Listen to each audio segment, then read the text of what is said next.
Good. Common cervical patterns. We always see forward head postures in people, and what you find with posture too, the first rule you say there is that just because somebody has an abnormal Dave, posture can you hear does not us? guarantee that they will have pain.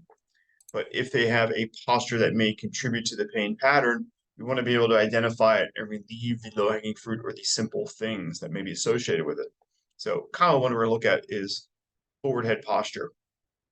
When I look at forward head posture, first thing I start to think about is I'll go inside out. I'll go, okay, what are the biomechanics of the joints? What am I asking these joints to do? And where is their kind of resting positions? So Kristen, start up here. I think you're here today. Craniovertebral joints. What do you see the craniovertebral joints doing with forward head posture? Oh. Like they go into extension. Sorry, I cannot hear you. Thank you for saying that. So wait, can you hear me? I can't hear. Sorry, my computer was muted, so I did not hear people talking to me. I'm an idiot. Can you hear me now? I can. I'm okay. running now. Craniovertebral joints will go into like more extension. Yeah, so craniovertebral extension. My occiput is going to be an anterior glide in this position. C1, C2, kind of neutral. You can say a little forward glide, extension of C2, C3. It's the first thing I think of when I think of that forward head posture. What I'm asking these joints to do, I'm loading them in this position. There. Now, before I go on, Teresa, do you have a question?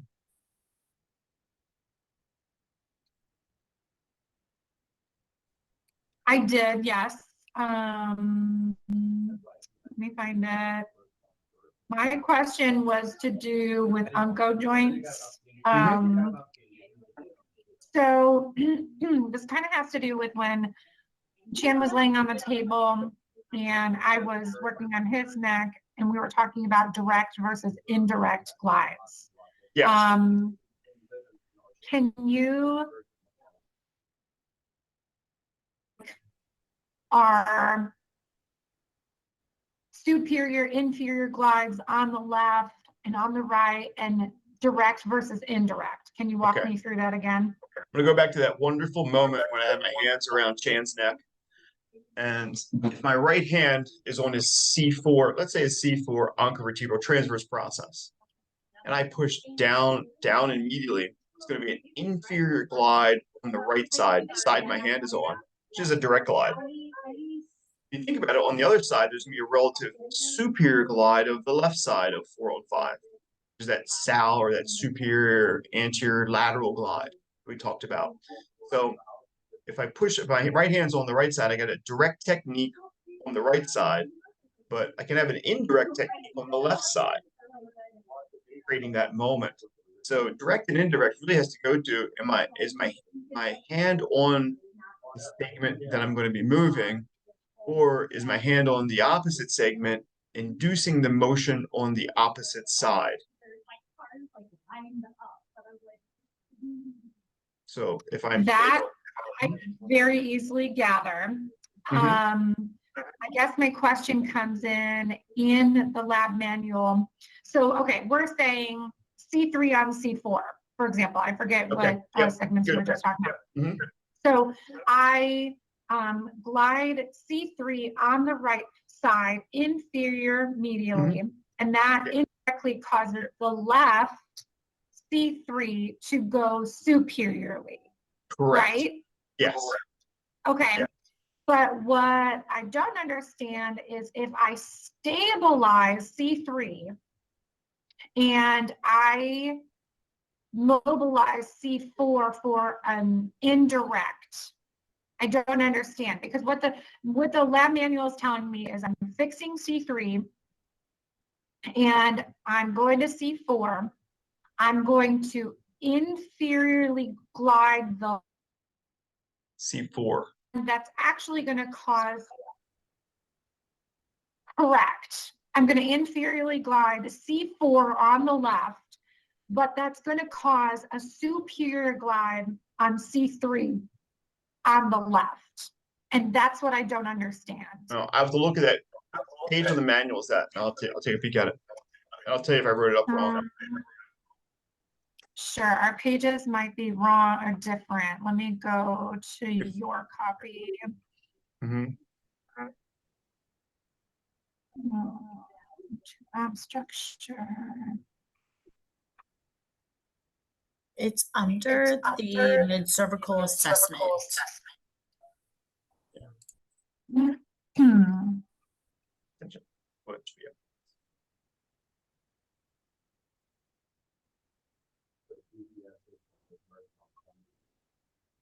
It should be configuration.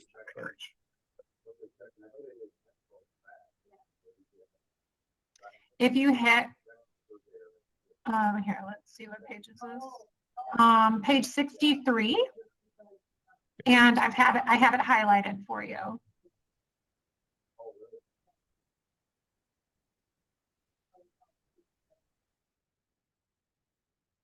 Showing is highlighted for you, but yes, that's the box I'm talking about. Okay, right here. So let's take a look at this one. Flexion of cervical spine. You know, side Up just a little, actually, up just a little bit. Yep, this one right here. Point number 2 is what I don't understand.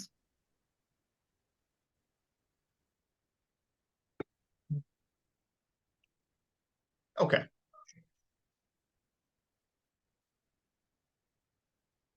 Yeah, if I fix, let's say I fix C3 on the right hand side. Now my right glide on 4 should be on the, I put it in there on the left glide C4.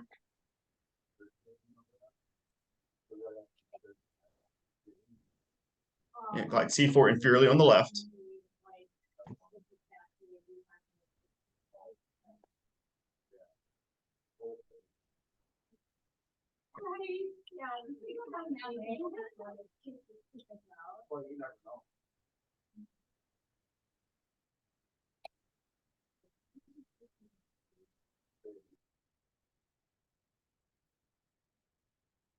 It would be a C4 superior glide. If I fix C4 on the right, and I glide C4, now if I glide C4 inferiorly on the left, that would be an inferior medial glide. So yeah, it's written wrong. So C3 is that. Okay, that makes more sense. Yeah. Fix C3 on the right, The, gliding C4 inferiorly on the left. This would simulate a relative, it would be an up glide of C4, but a relative down glide of C3. okay, that makes sense. That's the direct versus indirect, right? Mhm. Okay, got it. Thank you.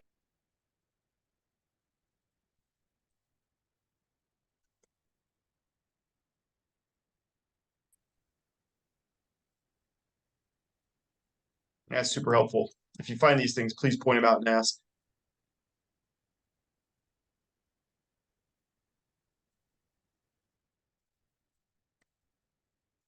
Come back to this. Come back and double check it. Hey, there's Eric. Hey, meet Eric Scarda here real quick. Hello, everybody. Eric's out in Colorado. Yeah.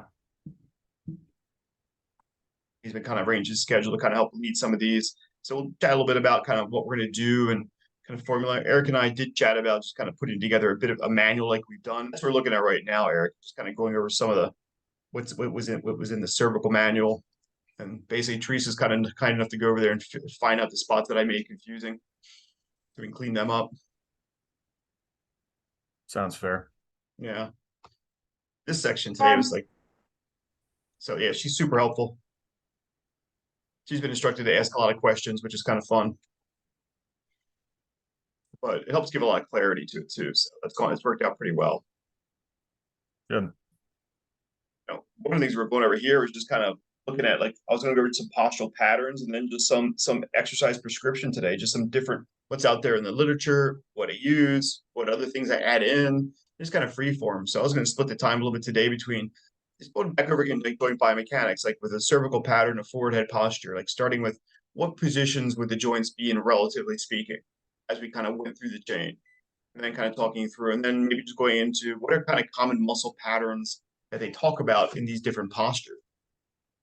report it out there. What do you look for? What are you going to see? So just a couple of them that are in here between forward head, thoracic, basically, seated TL junction lordosis, which kind of gets into a bit when we get into thoracic spine, going into more of that, and just what's relative scapular. What muscles, what are the patterns you usually see? What do you need to rehab? It's kind of where we were. What we went into there too was just the Well, Hmm? no, go ahead.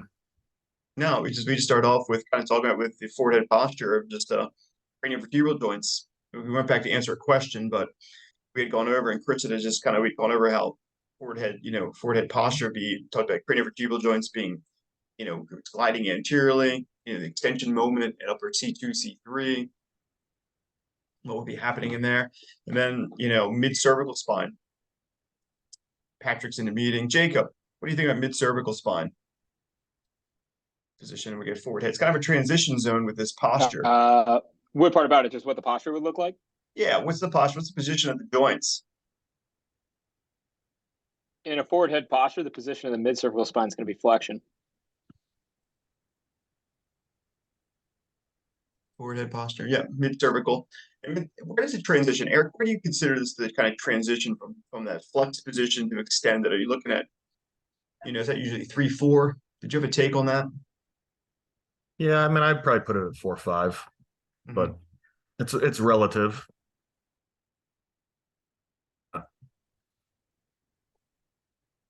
Yeah. So you have a transition zone, and often those transition zones can be spots of load failure and things because you're changing angles from one angle to the other. I think commonly you'll see it like I picked it up. I think we saw in the course this weekend with Kevin. Is this see a transition zone in the thoracic spine, which is a segment that can be hypermobile because you're going from one arc to another. You're transferring a load through that segment a little differently as you change from a kyphotic posture to a more lordotic or a flattened region to an area that is now, lordotic or kyphotic. So those transition zones can be spots. Yeah.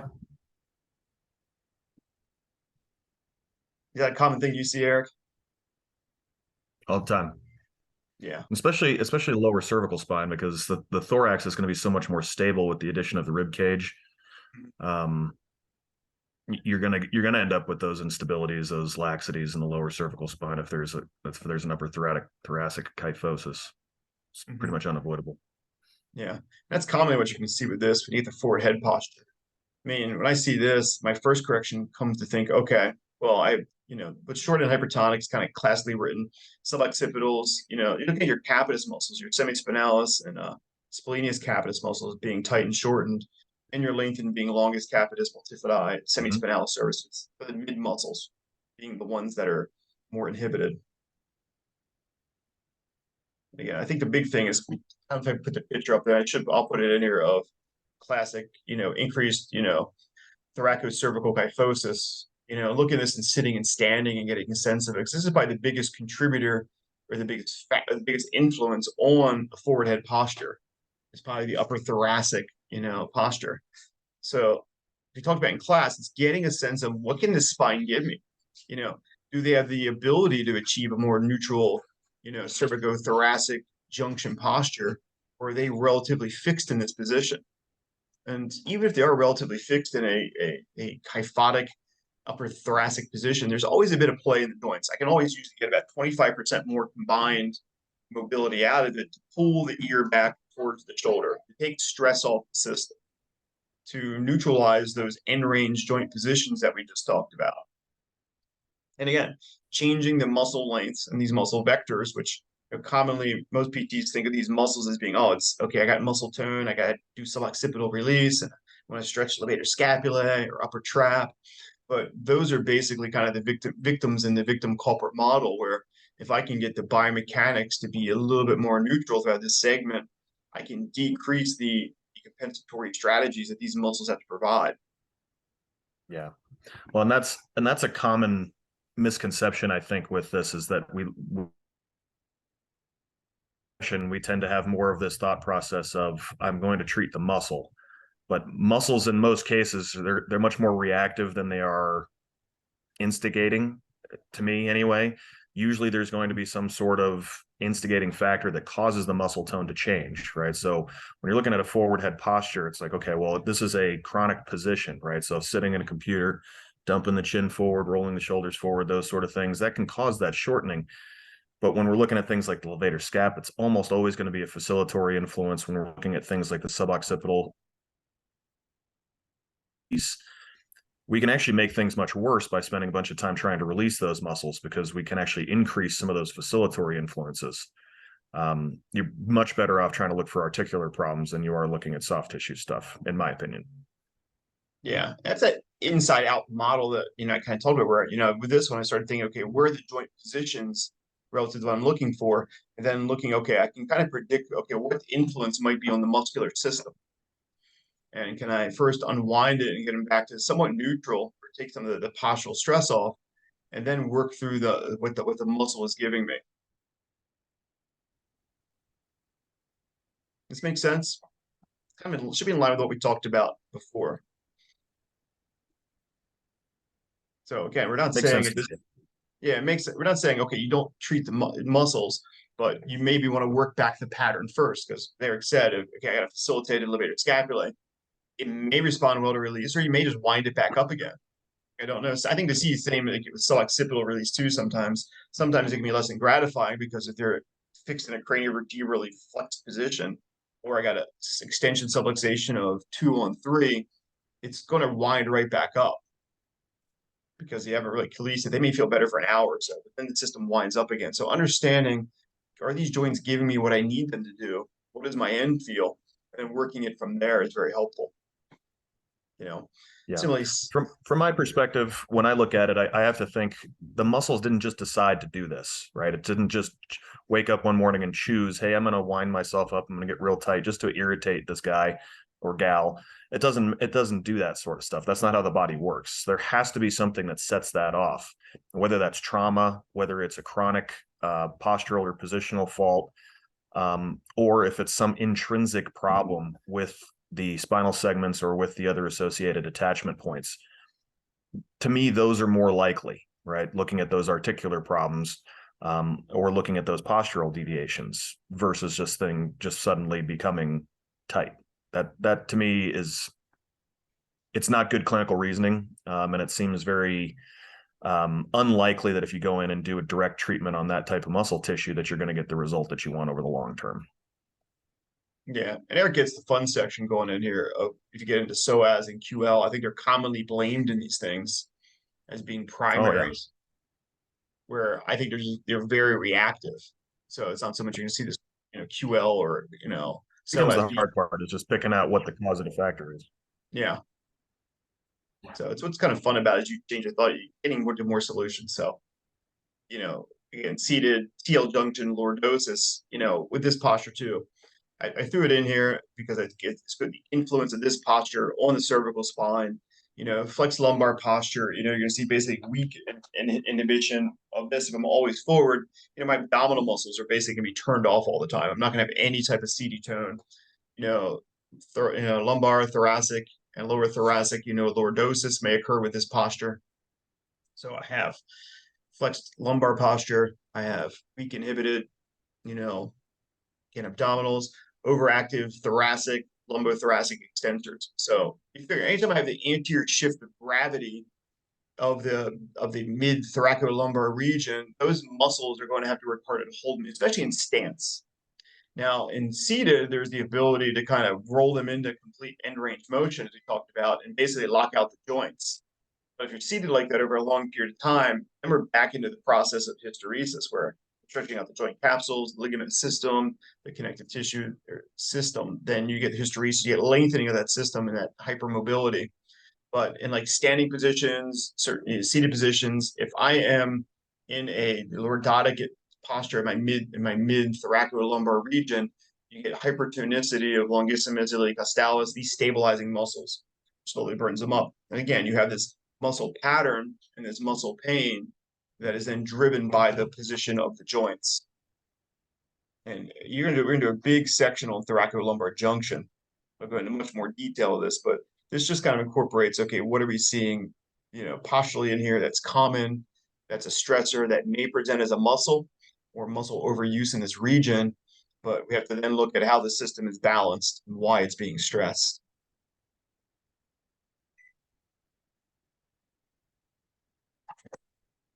Eric, any short, non-detailed thoracolumbar junction from a postural muscle standpoint?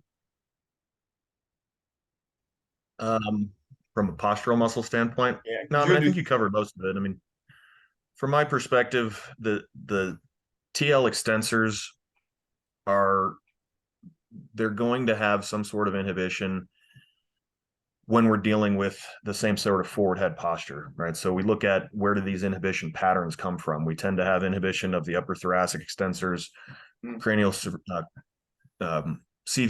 flexors, TL extensors, those sort of things, hip extensors, all inhibition that you tend to inhibitions. But yeah, I mean, it's one of those things that if you physically can't get the articular structures into certain positions, into these extension positions where these things will engage, then you're gonna struggle to get them to turn on. That's going to be pretty universally a truth for any particular portion of the body, though. Yeah, that's where it's may seem complicated at first, but once you start seeing the patterns, and it gets very easy because like, okay, here's a pattern, here's what I'm likely to see. These patterns, yeah, I can see inhibition of these muscle groups. Yeah, I'm not going to be able to get glute to fire or longus coli capitis to fire until I put it in an optimal position or a center position where now it can activate from. Otherwise, I'm just kind of cutting against the grain. So if I've not corrected the thoracic kyphosis, upper thoracic kyphosis, then again, you can chin tuck from now to the cows come home. It's not going to change anything in longus coli, longus capitis activation or hypertrophy patterning. Especially if the craniovertebral joint is, living in a relatively flexed position, or I'm sorry, extended position. So it's not going flexion isn't going to be the natural state of the muscular system. Yeah. And as you get into scapular positions, I think what I have here is basically just normal alignment is going to be superior angle at 2-3, spine at roughly T3, T4. Inferior angle can be anywhere to have it listed between 14-9, depending on where it's going to be. And, you have the angle that's slightly superior laterally. So what you have is, you want basically the scapula to be the inferior medial of the border to be more medial than the opposite actually. The medial border, the superior scapula, be more medial than inferior border. So the shoulder scapula is going to be tilted upward, and the cup of the shoulder then helps support the glenoid. Rather than if it tilts downward, it's going to one, support the glenoid and the rotator cuff, but two, with the downwardly rotated or inferiorly tilted scapula, it's usually a protracted position. Now we have overactivation of levator scapulae, rhomboids, pectoralis major. And typically what you're going to see is impaired activity of serratus anterior and upper trapezius muscle. Medial border winging is just briefly come in here. It's normal rotation, and inferior border winging is anteriorly tilted. You're going to have muscular patterns kind of associated with them, but I think one of the common ones we see is inferiorly tilted scapula, and just understand the muscle patterns that would be involved in that and where you're probably going to spend your time. Again, levator tends to work a lot harder, intentioned. As we talked about in class, that detaching up transverse process from C1 coming down. So you're going to have influences in the upper cervicals as well from this facilitation. And we all are familiar with that pectoralis tone. And Eric, you want to talk a bit about just like thoracic influence of even this levator tone, because you're going to look at this a bit as you look closer in depth at the CT junction, get into this third module. Yeah, I mean, the levator tone in general is probably one of the increase in levator tone, I should say, is patient come in and complain about, and they'll have a couple of things that they'll talk about. They'll usually say, oh, it's my trap, it's right in here, it's doing this stuff to me, and et cetera, et cetera. And it's almost never the trap. It's pretty universally going to be either the levator, it's going to be the posterior scalene that they're discussing. And both of those can be caused by upper thoracic or CT junction issues. Levator scap supplied from its nerve supply comes from C3-4, which would be somewhere between C2-3 or C3-4 as far as the articular levels of the spine. And all that we get is that sort of facilitatory influence due to increased stress on that level of the neck. Now, that can come from some sort of CV issue, or it could come from a CT junction problem. CT junction problems are more common, in my opinion. And I would say that CV issues are relatively common as well, but just CT junction issues are so common, you have to say that it's more common than a CV problem. But essentially, things like rotating the head, it's a shared motion. It should occur all the way down through to the TL junction. But if you have a restriction through that upper thorax, whether this is a simple facet lesion, if it's a rib problem, or if it's a ring issue, module 3, it'll limit the amount of mobility that the thorax is able to contribute to that motion.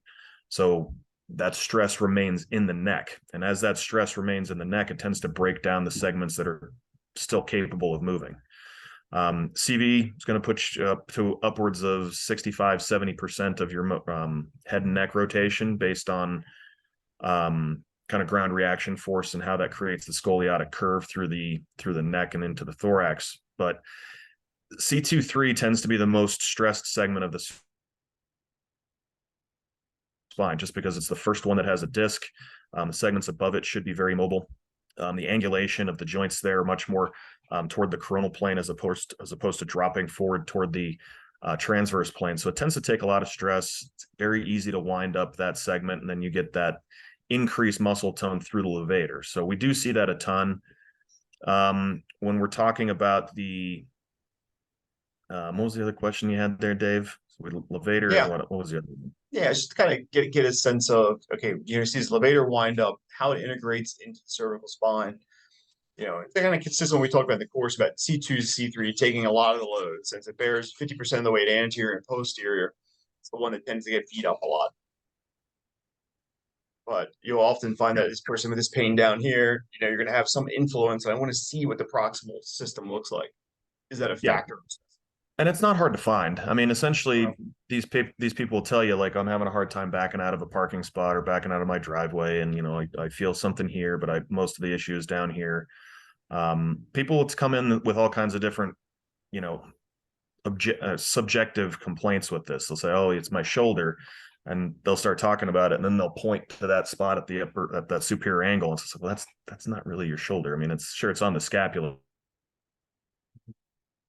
Go from like, well, what's going on out here at the shoulder to what's going on with the neck, with the CT junction, all those different things. So, but same thing. You get pec minor tone changes. I mean, those things, that tends to be where we get that inferior angle winging. That's because the pec minor is pulling that coracoid process up and around. We see this a ton in chronic pain syndromes, and we'll talk a lot about that as we get into some of the later modules, and how some of these postural deviations, how some of these cervical facilitations will actually be some of these causative factors that we run into for some of these more chronic pain syndromes, including stuff like fibromyalgia, if we really believe that's a true thing. Some don't.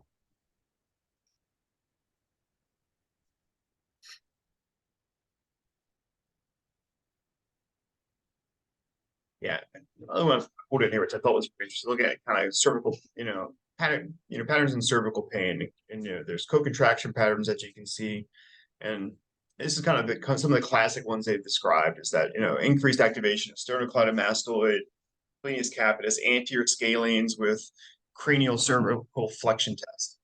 So look at these different tests. These are certain muscles that kind of work in a pattern, and upper cervical pain patterns, you'll see them, and co-contraction with pain and guarding is fairly universal among people. They find that if you have pain because it's a disc or a facet joint or postural stress, that many times these kind of common patterns in the neck reoccur.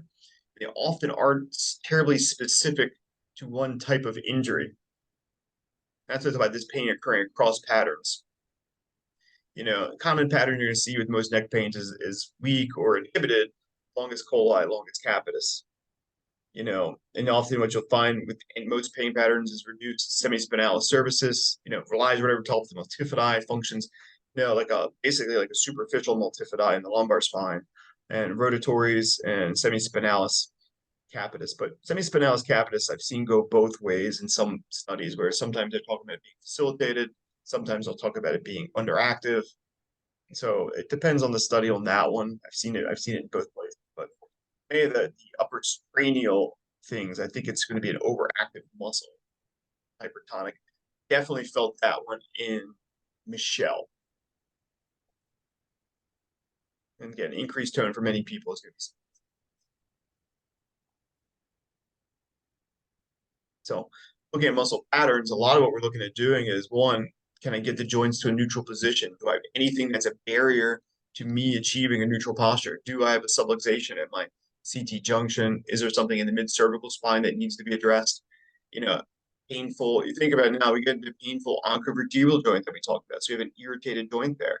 We're going to have muscle hypertonicity and co-contraction associated with a restricted painful joint in the mid-neck.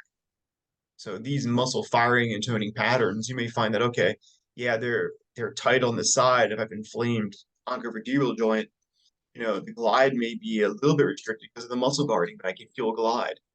So that's where we're into, okay, how do I down ramp this muscle tone? What do I need to do to get this joint in an optimal position to make sure it's not being posturally stressed? Any thoughts on muscle patterns, Eric? Anything you typically see? Yeah, I mean, one of the things that I see a lot, particularly related to the scalenes, is people will come in with complaints of neck pain, right? And they'll be like, oh yeah, it hurts all through here and this sort of thing. And it's just like, okay, you start looking at things. And one thing that will tend to happen with this is you'll run into a situation as you're doing your passive mobility testing, and it feels like everything is restricted. It's like, all feel like they're just at a dead stop. And a lot of that will have to do with that muscle tone of that scalene just pinching down everything on that same side. And so everything becomes so compressed, there's no glide left to happen. So that's a typical pattern I see all the time, because the scalenes, they come off of the first two ribs, the anterior and middle scalene off the first rib, posterior scalene off of the second rib. So if you have dysfunction at one of those segments in the CT junction, it's going to affect the resting tone of the scalenes.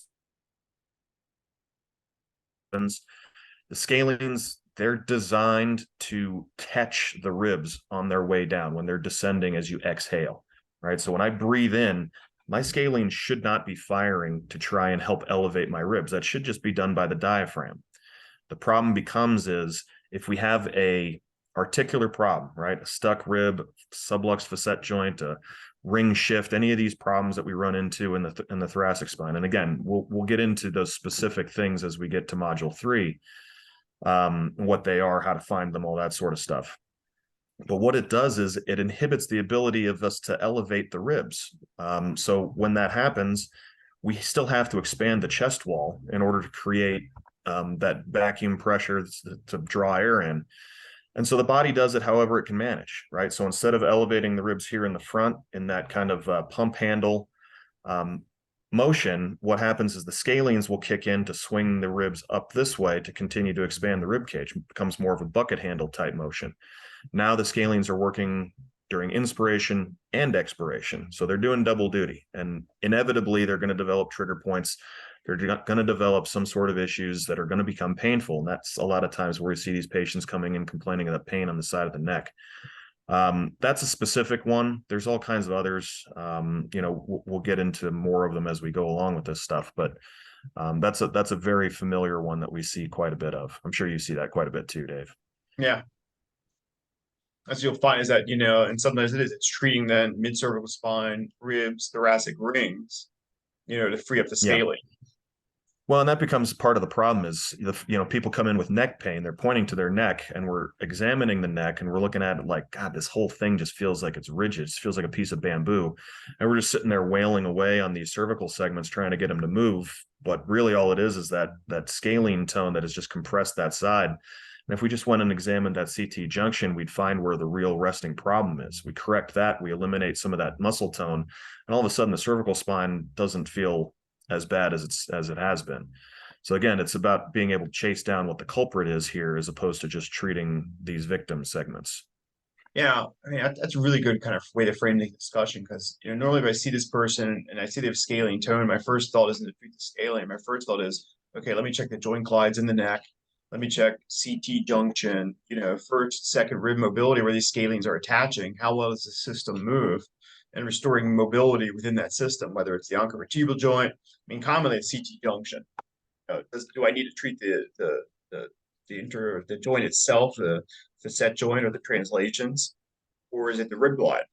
Is it a second rib that you manipulated to free it up, and now all of a sudden the pressure is off the system? So it's a way of back working, even as we look at the forward head posture, thinking, okay, what does the joint give me? Is it stuck or is it hypermobile? What is the joint doing that may be stressing out the muscular system? And then, okay, now I'm back into, I've cleaned up the joint motion, or I understand the joint motion, do everything I want it to do. So why is my pattern now off? And where I have to figure it out. Next section just talk about cervical patterns here of, altered activation patterns that are very common. You're going to see, activation patterns all different ways. You're going to see delayed onset of muscle activation, which is common. This has commonly been defined in multifidi, where, okay, the multifidi are firing after the initiation of motion. It's not a feed forward mechanism anymore, where I anticipate that I'm going to reach for something, so my multifidi are firing before the motion is initiated. It's happening later. So this delayed onset of muscle, it can be reflexive, where I don't reflexively fire it fast enough. And that can also be seen in sternocleidomastoid. Sometimes that can be delayed in its onset with balance perturbation, but then it may stay on longer after the activation happens. So we have delayed onset of muscle activation and delayed offset. Again, in literature, it's common. We're looking at upper trapezius is common. Infraspinatus tone stays on in whiplash disorders. Anterior scalene, sternocleidomastoid, in neck injuries. Delayed, flexion relaxation phenomenon, office workers and neck pain. So as they go in, they don't relax, everything stays on. That's in the lumbar spine and in neck pain. See that, decreased flexion relaxation phenomenon that happens at end range, where the longissimus iliacostalis, those muscles should be able to turn off. And we get that. So we're looking at these muscle patterns, it's See quite a bit retraining in these people patterns. Right there. What were you gonna say, Eric? Sorry. I think I think you might have glitched there for a second, so I Oh. started talking over you. Go for it. My fault. No, I see that a lot in patients that are having a hard time falling asleep. They lay down and everything is so tense that their body's not able to relax enough to kind of drift off and kind of start that cycle. But that's delayed offset thing. I've seen that quite a bit with patients that have that sort of issue. Mhm. To shut down. Yeah. To the left here in the microprinter, man, I pulled this out. The great slide in one of the books on neck pain by Gwendolyn Jall. It's just, they looked at, what are the physical therapy interventions and neurophysiological mechanisms, active interventions, promote quality sleep is what Eric just talked about. Disturbed sleep can result in, impaired pain inhibition is what they're saying. Or is it that, okay, they can't, it's that cycle there. Okay, I can't down ramp and turn off these muscles, creating nociception irritation, impairing my sleep. But the cycle then becomes impaired pain inhibition pathways. So sleep is important for just getting that normal pain inhibition pathway going, whether I imagine it's both centrally and segmentally, where we can modulate the pain. I think this would be strongly probably centrally, being able to shut down the midbrain cortical, modulatory structure. Aerobic exercise is kind of going. There's, research has come out, it's been around for a while in neck pain. Something got published last 6 months in lumbar pain. We've talked about it, that, aerobic exercise promotes descending and local inhibitory mechanisms. If you can get somebody exercising at 60% of their perceived exertion, that they do a better job of inhibiting pain. And in neck pain patients, even if you have them ride a bike or walk at that level, their descending pain modulatory control system does a better job of regulating pain. It's fairly similar to see with knee replacements, that people who have exercised or have a history of exercise and physical activity generally do better modulating pain, after, orthopedic surgeries. That's probably some of the importance of some of the prehab programming. Is it a matter of habituation at that point, where I get them exercising and moving, and they get a bit habituated and develop pain modulatory controls, as much as it may be, am I really changing the tissue? Isometric exercise important for, local inhibitory mechanisms. And we've seen that with, your Achilles tendon programs, your patella tendon programs. is isometrics is used for pain modulatory control with tendinopathies. And, it's also true what they find with retraining the neck.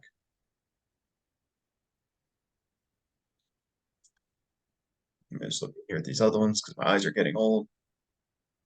So isometrics, 25% until task failure. It's brief. They're looking at, several second durations. They're using a fair amount of rest time in between there, but it's probably a fairly vigorous effort that they're going to be using.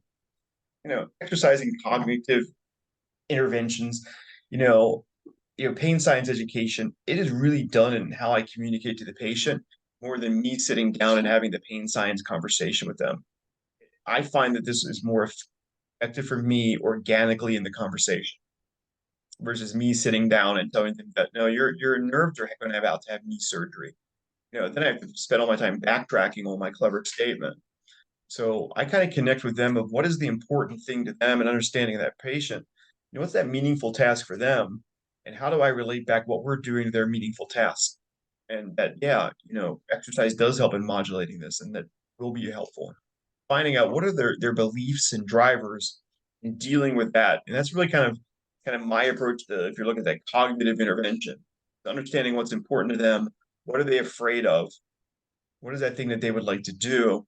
And framing my discussion and thoughts and a couple of my exercises around that activity so that it's more of a subconscious, intervention in there. And then eventually once they realize it, then it's the aha moment, like, yeah, we've been working on these things and these other things are important. You can do more than you perceived yourself to be able to do. I kind of guide them through that process. It's not a set, we're now going to talk about your emotional and cognitive well-being and it's related to your injury. It's not the formal discussion.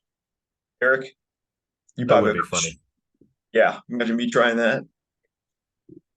I mean, your approach, I can't imagine me. Can you imagine Jim doing that? That'd be even better. Oh God, yeah.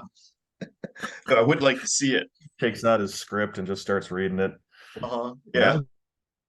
It would. Yeah. It would be the same reason No, I I mean, watch NASCAR. emotional response stuff. Yeah. Emotional response stuff is important when it comes to pain stuff. I mean, problems are, if anybody's ever had that reaction, if you like, this is one thing that happens to people is you smell something, you run into a particular smell, and it brings back a particular type of memory, right? So people whose grandmothers used to bake things, or people who used to have certain type of food every Sunday night, and immediately takes your brain back into those moments. The problem with pain is that if you have those same emotional responses with pain, it can bring back the memory of pain. And there's plenty of research to suggest that this is a real thing, and that the body actually has physiologic responses to that memory of pain. So having that same sort of like, oh, this is a memory that brings me back to a time when I was hurt, when I was having a difficult time with a particular injury, it can bring back those same sensory. It's hard to kind of break those things in a profession where we're designed to look at the physical nature of these things, right? So being able to have some sort of gating mechanism for us into that emotional realm. And for me, the way I deal with it is always about trying to improve the patient's confidence in those sort of scenarios. If they have some sort of issue with that sort of thing, is just designing some sort of task or some sort of re-education program within the clinic that I can take them through that should start to trigger that sort of thing, but then proving to them that their body is capable of tolerating that stress under those sort of circumstances. So however people want to do that stuff, it's going to be very different from one PT to the next, but it is turning out to be proven that it's a pretty real thing that we have to deal with. Not exactly something that we're trained to do either. At least I wasn't. Yeah. Yeah. Jim definitely wasn't. No, but you have to find that innateness, and sometimes it does help to have a bit of a formula. What is your approach? What is your skill set? Kind of have to know yourself and your ability to communicate with them, but also knowing your holes. It's like, okay, here's where I would normally have a hole, because what I do may work. This technique may work really well with this individual, but that individual has a different emotional need. Or I can be the me that you've gotten to know, but I have a different gear. I know that, okay, if I need to slow it down for this person, and I need to be, more aware, more listening, you know, I need to tone it down a bit, I can do it very quickly by sensing it. So it's tapping into those facets of your personality. You don't have to be somebody you're not, but it's kind of like how you're different with your grandmother than you are with your friends from college. It's a different relationship. So just understanding you have these different gears and, how to use them when you need. Yeah, I've started noticing anxiety is another one of those things that's really problematic with this as well. I have a patient now, well, not right now, obviously, but that I'm currently treating that has massive anxiety issues. It's like he had some thoracic pain, some issues that he was dealing with, mid thorax, lower thorax. We did some work on it and had a bit of a sympathetic reaction to some of the things and just went off the deep end over the whole thing. And it was just like, oh my goodness, this like telephone with him that evening, basically trying to talk this guy off the ledge about like, there was nothing done here that could have actually injured you. So like it depends on where it comes from in the particular person, but being able to kind of get yourself consciously aware of where each person is from that mental, that psychological standpoint is, especially, I hate to say it, but nowadays there does seem to be a lot more of that sort of stuff going on versus the kind of just bite your lip and bear it sort of thing that used to happen 15, 20 years ago. So something that's got to be aware of. Mhm. We'll talk about it as we go along. Yeah. So we get in here, the next sections go in there, like many different training protocols. And, if I kind of flow through here where we are here is this, this neuromuscular control. And the first was just talking about like seated and quadruped. We did a little bit of this in class. And, from the seated position, if I'm looking at just working on, let's go forward head posture, craniovertebral, we're in craniovertebral extension, lower cervical flexion, mid-cervical transition point, thoracic kyphosis, just correcting that. I usually go bottom up. I will go with basically in a seated position, do I have a proper lumbar lordosis? I will say here is the head in craniovertebral flexion. With the proper lumbar lordosis, even pelvic floor initiation brings me up a little bit, tilts me down here. So even from that position, I can get a sense of, okay, can I initiate pelvic floor TA control? Can I hold it there? And what's its influence on my upper, my upper, cervicothoracic junction has mobility? It should pull it into a little bit more centering. Can I find that seated position where, okay, my ear is closer to being centered over my shoulder? Because if I initiate and relax from my lower spine, abdominals, my lumbar lordosis, relax pelvic floor, kyphotic through my mid thoracic spine or upper thoracic spine, I'm going to be in the forward head posture. Again, it's not the position we want to start range of motion from or neck retraining. And again, facilitation of muscle. So if I go lumbar lordosis, kind of pelvic floor, craniovertebral flexion, you can get a checkup. Okay, where do I have my joints now? Now I know I'm more craniovertebral neutral. I'm flexing a little bit more through my C1, my C2, C3. My spine alignment is a bit better. My thoracolumbar, my thoracocervical kyphosis should be decreased. That starting position, that's where you can look at adding a nod. And the head nod, again, as we talked about, that's really what we're thinking about there is I think about craniovertebral flexion with the head nod. So as I'm doing that, I can think of, okay, we have longus coli, longus capitis activation that we're looking for the chin tuck. I have, again, look at lengthening of suboccipitals, splenius capitis, splenius cervicis, upper cervical extensors, which have been hypertonic. I should see down ramping in that position. And inhibition is what we're often looking for, down ramping of sternocleidomastoid tone. Classic study to do in neck pain is that, okay, when somebody has neck pain, sternocleidomastoid is facilitated and over-contracting, longus coli, longus caput is under-contracting, do the deep neck flexor work and neck endurance work to rebalance the equation. But, they often find that manipulation will rebalance it temporarily. So manipulating it does work when it's driven by the joint, but there's a regression to the familiar they often see. So like many times, again, as I said, when we get good at what we're doing, it'll be the shortest portion of your treatment probably. The rest of the treatment is going to be working on some of these fundamental movement patterns, retraining these small things, working on endurance patterns. But again, these are barriers that we're talking about in the articular system or the balance system that if you don't address them first, you're not going to overcome it with movement and exercise. So seated there with the chin nod is going to be that flexion extension moment I'm going to have there.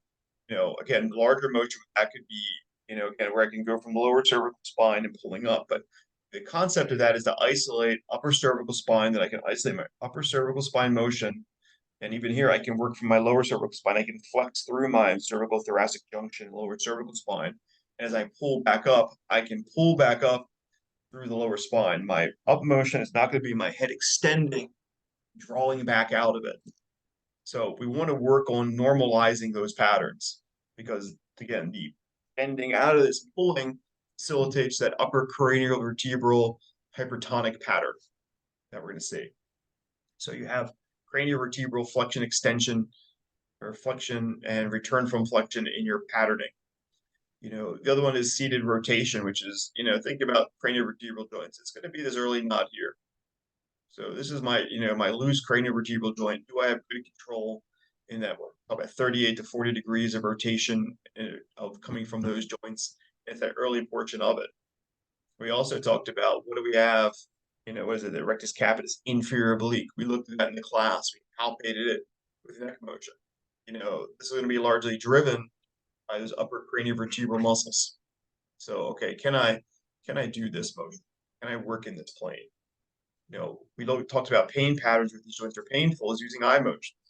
I think we palpated it in class, saw it with the ultrasound that when I had my eyes look to the right, I have right rectus capitis inferior oblique firing. Just with my eye motions, I can kind of work on these patterns. We saw in Michelle was that when she went to go to look to the right, we had a totally abnormal pattern. It was basically all driven from the eyes with a hypertonic upper trap. Totally off in that pattern. But interesting to do the ultrasound and seated to see what is their inferior oblique doing, with that pattern. As we adjusted her eyes and fixed the gaze, she could work her way further into right rotation without the abnormal firing pattern synergy. So with her, even in these tests, it becomes important, like with somebody, even there is looking at post-concussive case 2 years down the line, where there's still a lot of ocular integration that needs to be done, cervical movement patterns, the abnormal muscle toning patterns of the abnormal co-contraction and delayed offset still kind of plagues her. So that's something that, hopefully between now and the next course, we'll get sorted out a little bit with her. And we'll take a look at her. And hopefully by the time you see her again, you're going to see a change in these patterns. But we need to understand what's happening at those upper cranial vertebral joints to get them to move better. And in her case, it's probably not with manipulation first, but how do I get the biomechanical system to do it and do it properly? So up here is upper cranial vertebral joint motion. I think occiput C1, C2, C3. Again, we looked at rotation in both quadruped and we looked at it in seated. And we're thinking about driving it from the lower cervical spine, upper thoracic spine.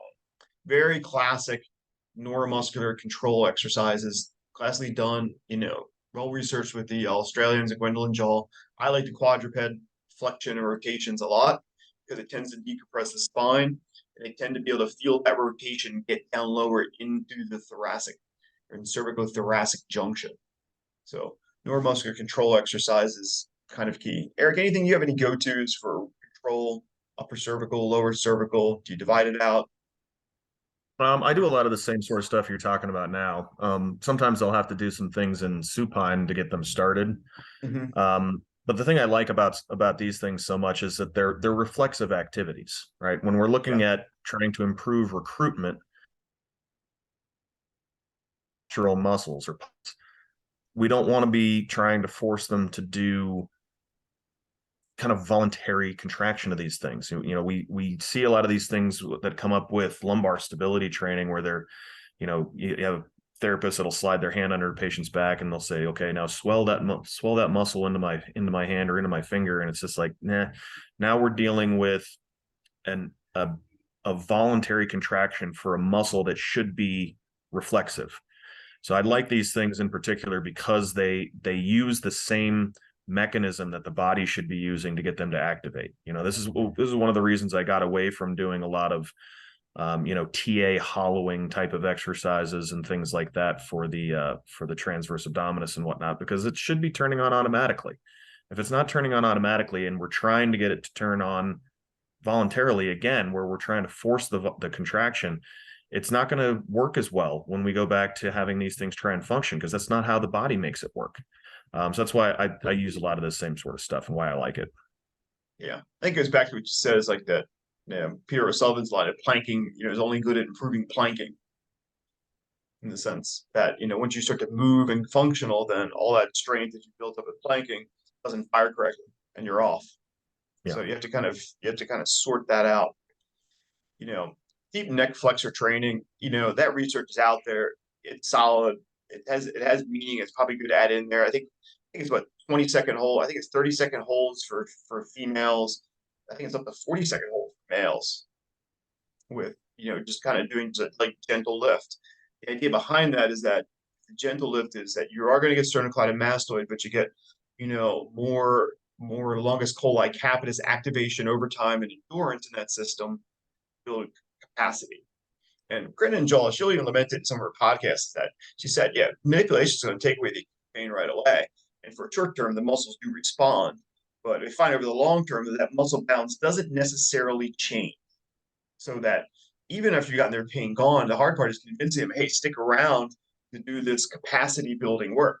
How do I build capacity in this muscle system? How do I build endurance? How do I build hypertrophy in those? And that's where kind of the challenge is. But the idea is you can buy in with, I've gotten you 50 or 60 or 70% better fast.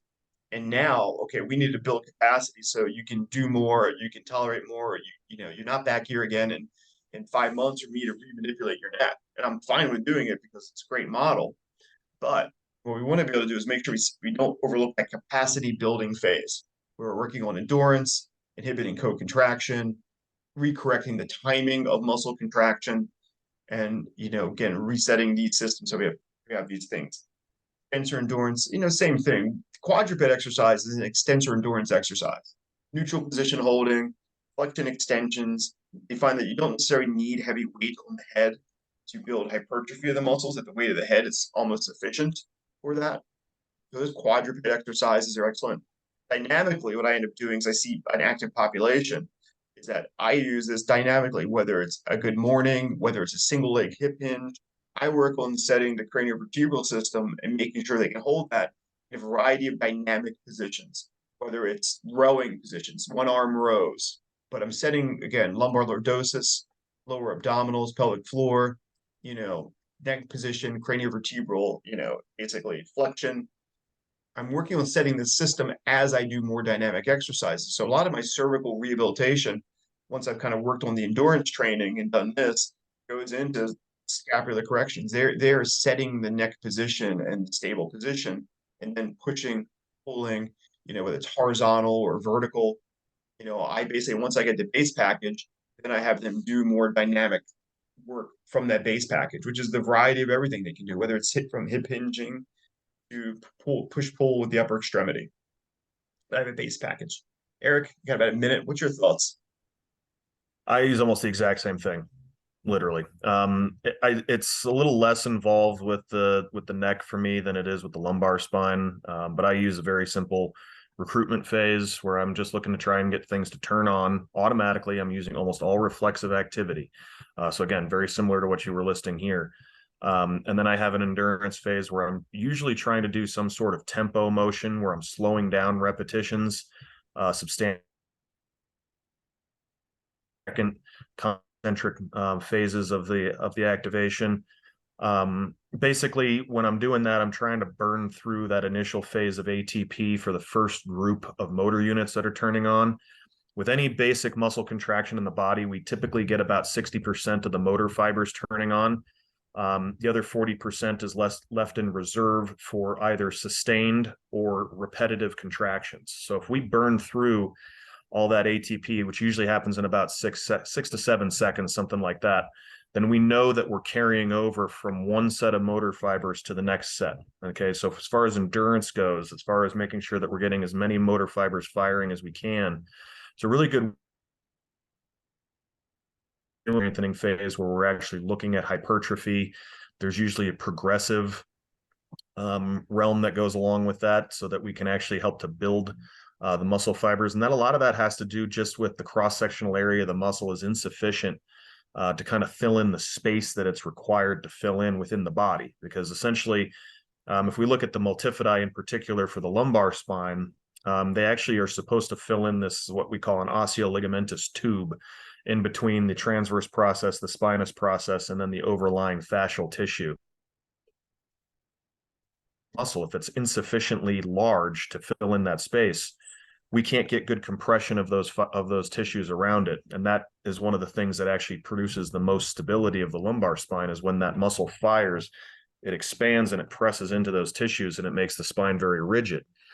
More specific to the lumbar than it is to the cervical, but the same factors still apply. So if we actually need to hypertrophy those muscles to get them bigger to fill in that space, then that requires a progressive routine to do that. So, but typically these things are kind of tiered over, maybe a week for the initial reflexive stuff, maybe 2 weeks, and then at least 3 weeks for each of the subsequent endurance and hypertrophy phases, because that's typically how long it's going to take to produce those sort of changes. But that's kind of it's relative.